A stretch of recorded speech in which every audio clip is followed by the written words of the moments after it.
Olá pessoal, depois de nós revermos então as primeiras filmagens, eu e o Guilherme chegamos à conclusão de que conversar com o Carlinhos, fazer algumas perguntas também seria muito edificante e nós iríamos crescer muito com isso. Eu achei muito interessante essa ideia de partirmos para essa possibilidade de perguntas. Quem sabe as perguntas de vocês são as perguntas que as pessoas que estão participando aí do acampamento também fariam. Então, honestamente, eu achei muito bacana.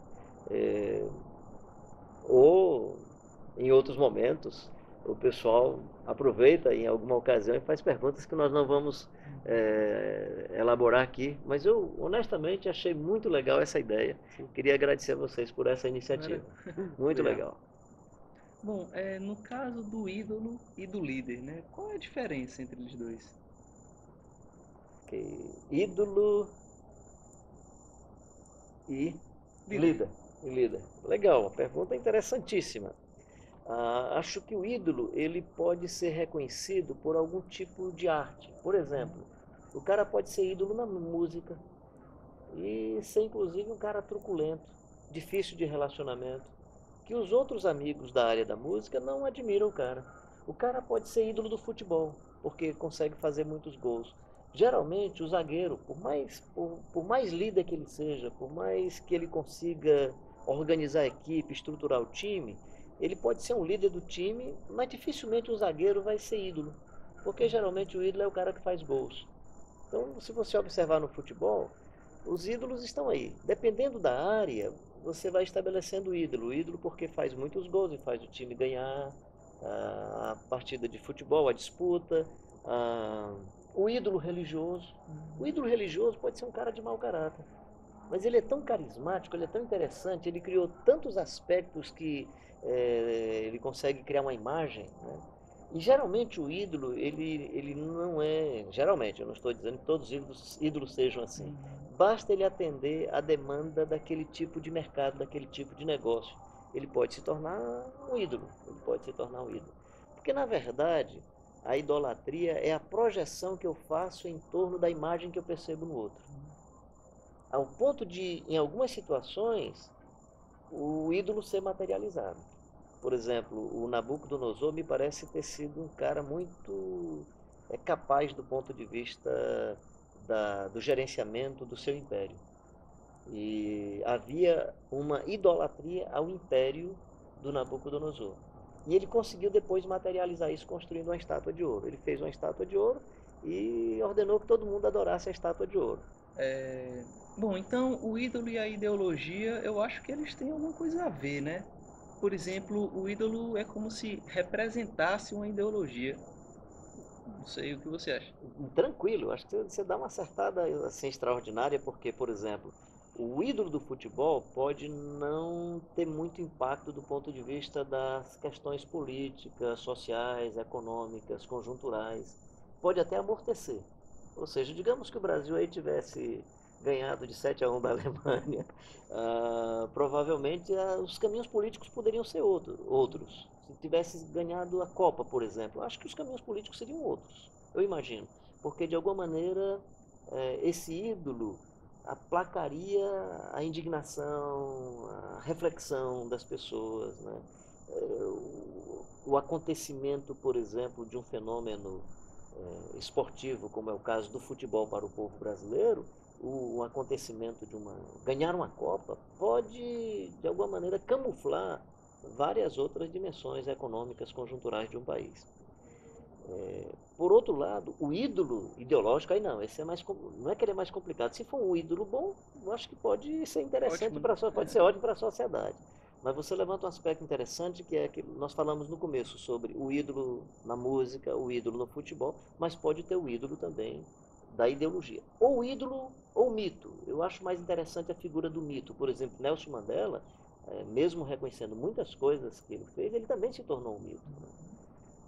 O ídolo ideológico é mais complicado. Eu citei há pouco tempo o Nabucodonosor. Para mim, a idolatria à monarquia, tendo o Nabucodonosor como ídolo, é um desses exemplos que você está dando. Então, isso é interessante o que você fala. Por exemplo, uma sociedade pode ter alienação no voto por ter um ídolo ideológico. Ou pode ter um voto mais interessante se o ídolo for mais interessante para a sociedade. Mas é muito legal o que você está levantando, fazer essa diferença, aliás, essa percepção do ídolo que se manifesta de maneira ideológica. Agora, e o que é o líder? O líder é esse camarada que pode até se tornar mito. Eu acho que em algumas situações ele pode ser percebido pela sociedade como ídolo, pode ser percebido porque o ídolo quem faz é o outro que o percebe, né? Mas ele pode ser um tipo de personagem que é reconhecido pela integridade, pela, pela sua percepção de futuro, pelo bom caráter. Ou seja, quem faz o ídolo é a história do indivíduo. Mas quem o reconhece como líder é quem é liderado. A função não. A função você pode ter o prefeito de uma cidade e ele não se tornar um líder. Quando é que você percebe que alguém é líder? Quando ele perde a função e ele continua admirado pelo povo e respeitado pelo povo. O líder não depende de função ou cargo. E a liderança no Evangelho, Carlinhos? A liderança servidora, até James Hunter escreveu um livro a respeito. A liderança servidora, eu penso, mesmo James Hunter, quando escreve o livro dele sobre esse tema, né, creio que ele vai buscar esse exemplo no Jesus Cristo de Nazaré.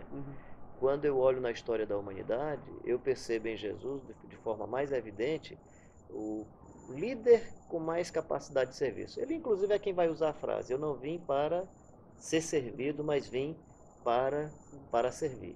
E ele assume uma postura muito interessante quando ele convida os discípulos para a ceia. Ele assume a postura, ele vai estar ali naquele momento sentado à mesa, levanta-se, tira a vestimenta, uma espécie de capa, é como se fosse o paletó, né? Tira a capa que está acima da roupa e aí cinge-se com uma toalha, assume o papel de servo, pega uma bacia, põe água na bacia e vai lavar os pés dos discípulos. E ele usa a seguinte frase, o que é verdade: vocês me chamam de mestre e senhor e vocês dizem bem porque eu sou. Mas se eu sou o mestre e o senhor lavei os pés de vocês, vocês deveriam fazer isso uns com os outros. E claro, quando você vai percebendo toda a narrativa, né, dessa peça literária, a intenção do narrador é mostrar esse espírito de serviço do Jesus Cristo de Nazaré. Então, entre o ídolo, o líder e o líder servidor, eu acho o líder servidor ainda um tipo de categoria humana das mais extraordinárias, que vai ser diferente do gerente, né? Por exemplo, o gerente está preocupado com custo-benefício, em construir a parede, em fazer bem o planejamento. O líder não, o líder está preocupado com as pessoas. O líder constrói parede? Constrói. Mas a pergunta do líder não é como é que fica a parede, é como é que ficam as pessoas que estão em torno da parede. A pergunta do líder é o que é que essa parede significa para as pessoas. Porque o foco do líder, a frase não é boa porque aí eu estou reduzindo o ser humano, né? Mas se nós pensarmos assim, qual é a massa que está nas mãos do líder? É o ser humano. Ou seja, o ser humano ele trabalha, o líder trabalha com o ser humano. O produto final do líder é um ser humano melhor, um ser humano bem desenvolvido. Né? O James Hunter não, o Stephen Covey, no livro dele, Os 7 Hábitos das Pessoas Altamente Eficazes, ele tem uma ideia que eu acho muito interessante. Ele diz assim, o gerente cuida de pintar bem a parede. Então, a ideia é mais ou menos assim, o cara trouxe o pessoal para fazer a pintura da parede, aí o gerente chega e diz, caramba, a parede ficou muito bem pintada, vocês não desperdiçaram tinta, legal, cara, vocês colocaram o pincel na posição vertical, puxa, vocês tomaram todos os cuidados para que a escada não arranhasse as portas e tal, né? Aí o líder chega, olha para a parede bem pintada, pega a planta e diz, caramba, vocês pintaram a parede errada, não era essa parede a ser pintada. Ou seja, o gerente se preocupa em pintar a parede. O líder se preocupa em pintar a parede certa. Mas agora, Carlinhos, qual é o lado bom de ser gerente? As pessoas com habilidade de gerência. Porque tem pessoas que são líderes, mas são muito mais voltadas para a gerência. Qual é o bem que esse tipo de pessoa pode trazer para a comunidade? Por exemplo, nós estamos estudando aqui sobre Neemias. Eu acho que o Neemias era mais gerente do que líder. O Neemias, construindo os muros, arrumando a cidade, eu presumo que ele gerou um tipo de autoestima e de autoconfiança para essa sociedade. Sim. Então, as paredes e os muros tinham significado para aquelas pessoas. Por exemplo, quando ele constrói o templo, para essa sociedade que acreditava Deus habita no templo, quando ele reconstrói o templo, ele está dizendo Deus voltou para o templo. Deus está conosco de novo, outra vez na cidade. Então, os gerentes são importantes porque eles podem propiciar um tipo de logística, um tipo de ambiência, onde, inclusive, os líderes atuam de maneira mais interessante. Esse é o equilíbrio que a gente precisa ter. Por exemplo, se o líder está só preocupado com pessoas e não cuida da conjuntura e da estrutura, como é que ele pode, por exemplo, ter um ambiente adequado para formar pessoas? Então, para uma comunidade crescer de uma maneira equilibrada, precisa de líderes e gerentes atuando mutuamente. Eu, assim, ilustrando comigo, né? Digamos que a nossa igreja quisesse construir um templo. Ou ela ia ter que buscar uma equipe para fazer isso, porque o meu foco não é o gerenciamento, né? O meu foco é gente. Gosto de pessoas, penso no desenvolvimento humano, né? Então, meu foco não é porta. Entre uma decisão que eu tenha sobre a igreja em relação a uma porta e um outro rapaz da igreja, um outro senhor da igreja, tem uma decisão diferente, estou nem preocupado se vai ficar a porta que eu quero ou a porta que ele quer. Vou estar preocupado como é que ele se sente se não for colocada a porta que ele desejaria. A minha preocupação é com ele. Por isso eu desconfio aí na minha caminhada que a minha vocação seja uma vocação de liderança. Razão pela qual eu preciso cada vez mais com a vida, com o tempo e conquistando a confiança das pessoas. Sem artifício, assim, quando eu digo conquistando a confiança é pela história de vida. Digamos que a ICA, né, a Igreja de Cristo na Aldeota, que é o nome dela, porque era na Aldeota, mas agora é no outro bairro, mas digamos que a ICA dissesse, nós vamos construir um templo e nós queremos um pastor, ou então, pastor Carlinhos, a gente quer que você gerencie esse negócio. Quer dizer, camarada, esse templo não vai sair. Esse templo não vai sair. Eu não vou saber pedir o dinheiro, eu não vou saber aplicar o dinheiro, não vai sair. É melhor pegar uma equipe ou chamar alguém para fazer isso. Agora, se dissesse, Carlinhos, a gente vai precisar aí de formar pessoas. Por exemplo, isso que nós estamos fazendo aqui, no meu entendimento, é uma palavra para a formação de pessoas. Sim. Então, não é que o líder e os gerentes tenham importâncias diferenciadas. Sim. Claro, eu tenho toda uma percepção muito positiva sobre liderança, ou sobre os líderes, né? Porque eu acho que eles tendem a focar naquilo que precisa ser feito. Sim. Mas sem gerentes nós não podemos... Que foi o que Jesus fez, né? Ele focou muito mais nas pessoas do que coisas estruturais da época e da religião judaica. Por isso que eu acho que no Novo Testamento o grande líder é o Jesus Cristo de Nazaré. Sim. E depois de Jesus o grande líder é o Barnabé. O grande Barnabé. O grande Barnabé, né? Ou o servo Barnabé. E Paulo é o grande gerente. Mas o líder é o Barnabé. Por que ele é o líder? Se preocupa com o Paulo, se preocupa com o João Marcos e investiu em pessoas. Se há uma característica do Barnabé, é como ele teve cuidado com as pessoas e das pessoas. Sim. Cuidado pelas pessoas. É um grande líder. Carlinhos, a gente falou sobre ídolo, liderança e gerência, mas fala um pouco sobre a chefia. Lado positivo, negativo. A chefia, por exemplo, não deixa de ter a mesma conotação da gerência. Sim. Mas eu, por exemplo, eu não me arvoraria, eu não me animaria a chamar um cara que é chefe de gangue de gerente. Sim. Porque ele não está preocupado com o custo-benefício da empresa, ele está preocupado com o poder dele, com o lucro dele, consigo mesmo. Ele é capaz de matar pessoas, por isso que ele não é líder. Eu não considero, por exemplo, o cara que chefia gangue um líder. Porque a liderança ela é exercida por alguém que... Assim, o foco da liderança, a relação da liderança é a confiança. Sim. Não é o medo. Não é nem o pagamento. Por isso que em gerência você é pago para gerenciar. E o líder pode liderar, inclusive, sem ter pagamento. Não estou dizendo que os líderes... Sem ter nenhuma retribuição. Sem ter nenhuma retribuição, porque o foco dele é serviço. E o líder, e ele é igual aos outros, né? O chefe há uma hierarquia, né? Exatamente. O líder, às vezes, não há uma hierarquia. Exatamente. Por isso o zagueiro, né? No caso do zagueiro, ele é igual aos outros.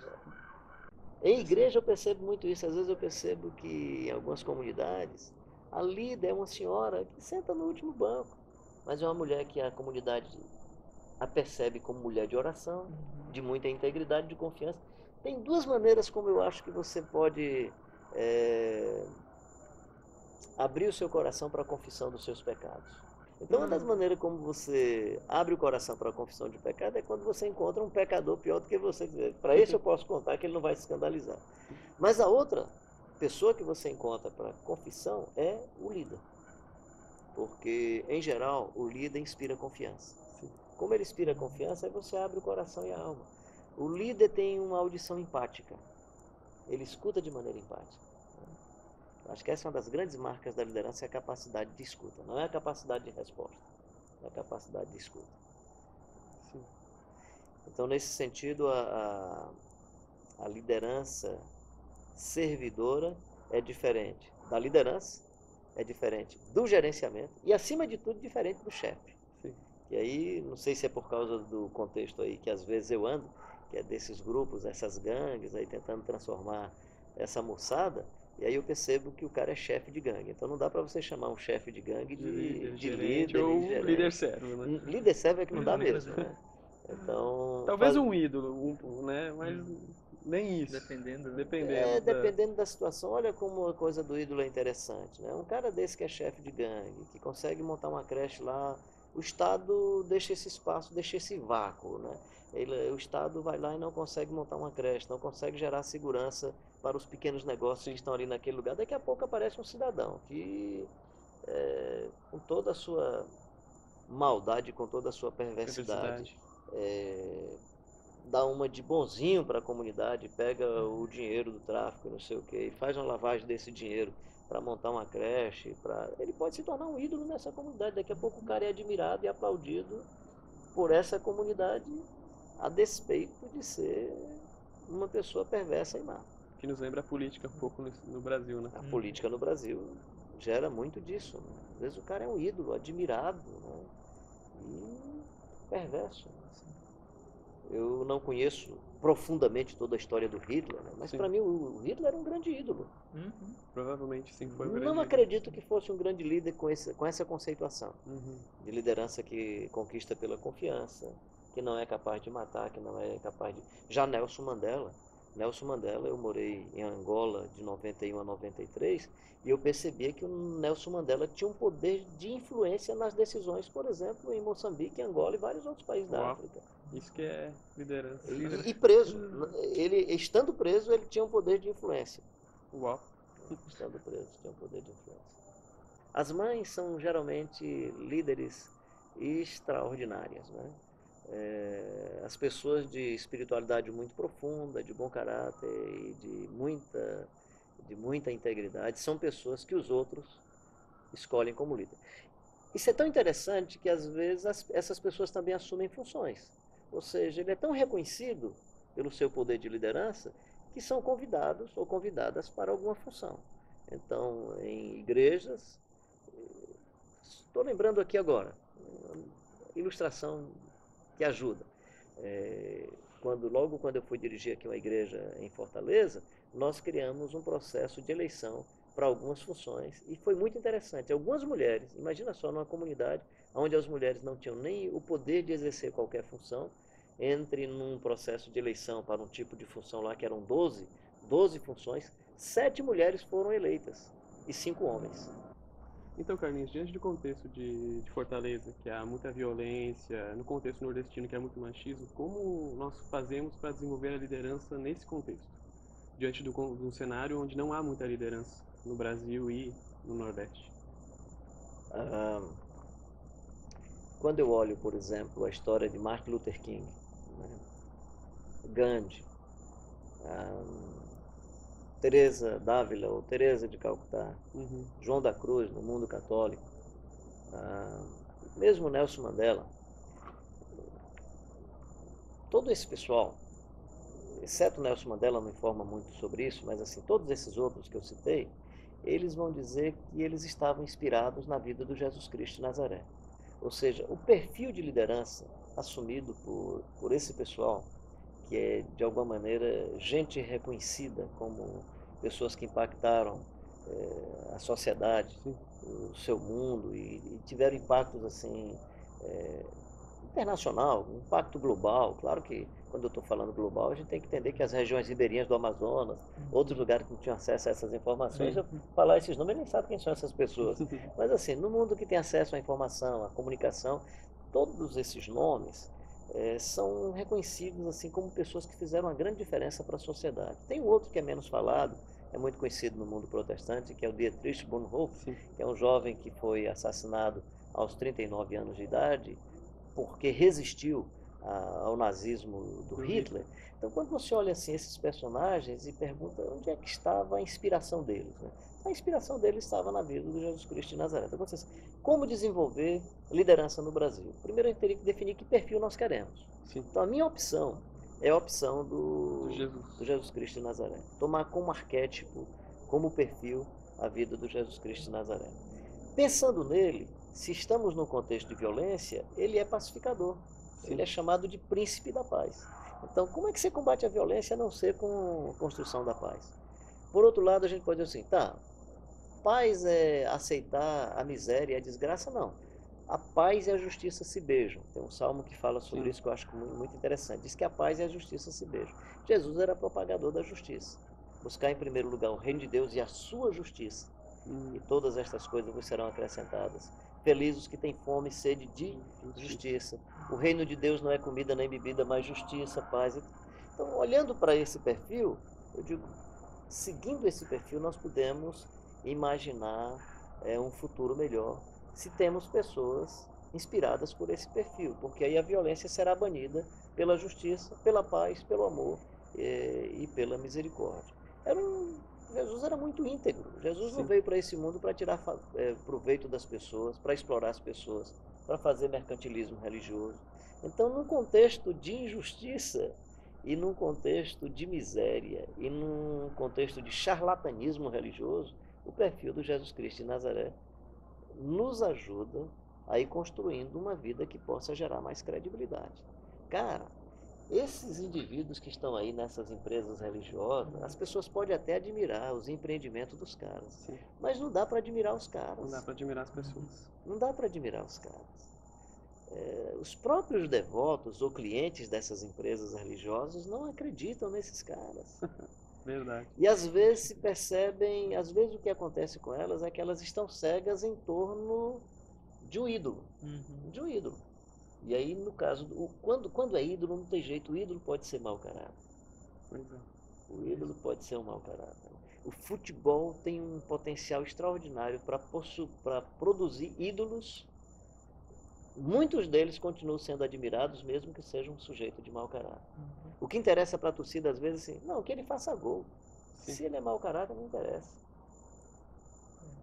Interessa que ele faça gol. Na liderança é diferente, porque a liderança não interessa o mau caráter. Para a liderança não interessa o sujeito que não tem integridade. Para a liderança não interessa a pessoa que não inspira confiança. Sim. E no contexto brasileiro e nós como comunidade aqui de Fortaleza, quais as iniciativas muito práticas que a gente pode tomar? Que uma criança pode tomar, que um senhor, uma senhora de mais de idade, que um jovem, né, todo a sua vida ainda pela frente. Se o tema for violência, por exemplo, nós precisamos assumir uma postura onde não aceitamos e nem propagamos qualquer tipo de humor, qualquer tipo de piadinha Música. que gera discriminação ou violência. Então, por exemplo, eu não gosto de piadinha com sogra. Com sogra. Machista, né? Machista, porque a piada com sogra é uma piada machista, não tem piada com sogro. Sim. Eu não gosto da frase, só para efeito de comunicação. Né? Não tem piada com louro burro. Não estou dizendo que o cara é burro por ser louro, né? Mas tem com as meninas. Me parece que é uma questão de gênero. Então eu não me alimento, nem me permito alimentar desse tipo de humor. Não canto, vou aí para esses congressos, para várias igrejas. Quando eu percebo que a música é beligerante e que inspira violência, eu fico calado, eu não canto. E lamento que no mundo religioso, que é o lugar onde deveria se anunciar a paz, anuncia-se a guerra, né? Anuncia a guerra, beligerância, machismo. Isso é muito complicado. Então, eu acho que iniciativa? Não se permitir alimentado pelo humor com esses referenciais. E fazer o contrário. Isso já acontece nas escolas. Criança não canta mais "Atirei o pau no gato". É. Que é uma violência contra Contra o a animal. natureza, cara, né? Sim, é mesmo. É a violência contra a natureza. Imagina só, né? Dorme, neném, que a cuca vai chegar. Como é que era isso na cabecinha da criança na rede, balançado pela... Dorme, neném, a cuca, que bicho é esse, né? É. Quem é a Aí, cuca, que é a né? cuca? Será que é um... Que troço é esse? Já, caramba, essa criança, né? Então nós precisamos evitar esse tipo de linguagem de violência contra a natureza, de violência contra o ser feminino, de violência contra qualquer tipo de etnia, né? Seja etnia negra ou outra qualquer, nós precisamos evitar esse tipo de violências. Quando eu publiquei a segunda edição do livro Eles Herdarão a Terra, eu não estava muito animado para isso, e a editora e amigos meus pedindo uma segunda edição. Eu me senti animado, lamentavelmente, porque é uma situação de violência. Mas como o livro era sobre compromisso do povo de Deus com os pobres, né, com o marginalizado, quando aconteceu aquele episódio, que para mim foi muito chocante, né, de 4 adolescentes queimando o índio Galdino lá em Brasília, o que me chamou a atenção, claro que só o fato de queimar um índio já era, queimar qualquer ser humano já é um absurdo, né? Absurdo. Mas um dos jovens sendo entrevistados, por que ele fez isso? Ele disse que é porque ele pensava que era um mendigo, ele não sabia que era um índio. Ou seja, se era um mendigo, né? como se explicasse queimar um mendigo. Não, eu pensava que era um mendigo, eu não sabia que era um índio. Então um mendigo eu poderia queimar. Sim. Fico imaginando que um adolescente, para assumir esse tipo de papel, ou esse paradigma, ou esse tipo de elaboração, ele deve ter escutado na mesa de jantar, na mesa do almoço, ou no seu espaço religioso, em algum lugar, que o pobre é o diabo, que o pobre tem que ser eliminado, que a gente tem que acabar com eles, que a miséria não é de Deus. Que a miséria não é de Deus. Então, eu acho que a miséria, eu acho que o pobre é de Deus. A miséria, Sim. na verdade, eu acho que é uma construção perversa Sim, da sim, maldade. eu quis dizer, né, o contexto onde ele está. Onde ele está, né? E presumo que essa linguagem de violência que estava na interioridade da pessoa faz com que ele busque um combustível para destruir o indivíduo. Então o combustível não estava na gasolina, o combustível estava na compreensão interior, o combustível estava na mente, o combustível estava na linguagem. E aí, tendo esse combustível de violência, eu simplesmente materializo jogando a gasolina. Então nós precisamos tomar como formar essa nova geração, evitando qualquer combustível de violência no coração, na mente, na linguagem, no humor, na construção bíblico-teológica, na literatura. Nós precisamos construir uma cultura de paz no nosso país.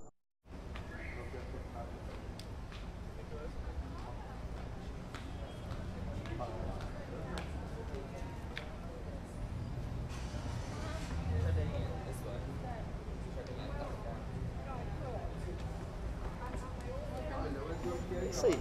Eu espero que esse nosso bate-papo tenha fermentado uma contribuição extraordinária para você despertar esse protagonista, e nesse caso específico, esse protagonismo da liderança que existe dentro de você.